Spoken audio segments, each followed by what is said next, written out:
So let's take a closer look at this decision with Imran Ahmed. He's the CEO and founder of the Centre for Countering Digital Hate. He joins us live from Washington, D.C. Imran, so Meta Platform says it's making allowances for forms of what it calls political expression that would normally violate its rules on violent speech. How significant is this step by Meta, and is this setting perhaps a dangerous precedent, do you think?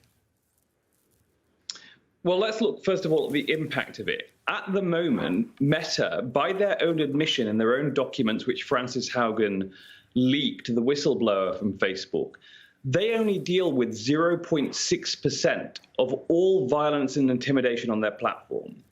So 99 out of 100 times, if you wrote something which was inciting violence or intimidation, it wouldn't be dealt with. And any journalist, for example, in the United States would laugh hollowly if they were told that Meta does a marvelous job of cleaning up violence and intimidation on their platform. Any politician would too.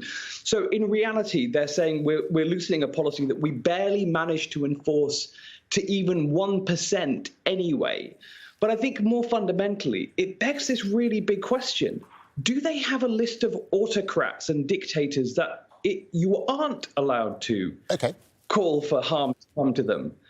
It's a bizarre situation where an arbitrary set of rules have been invented by Mark Zuckerberg and Nick Clegg, I suspect, to distract attention from one key fundamental.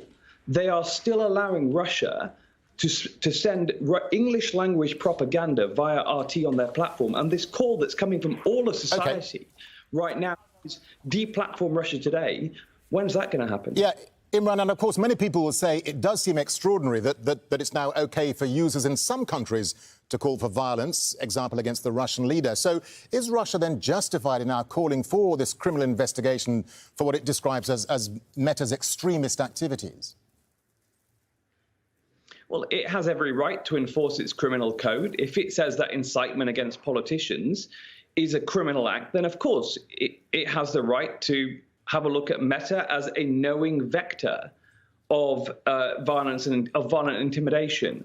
But to be frank, I think they're not going to get very far, because the truth is that Meta have been incredibly resistant to any sort of judicial process, whether it's in the UK, the EU, Australia, New Zealand, let alone Russia, in which they have no real assets or staff. Who are they going to prosecute? Yeah, Imran, I mean, how much does this then raise a much bigger question about the very future of moderation of violent hate speech online? I mean, is it possible to effectively police what is acceptable and what isn't acceptable?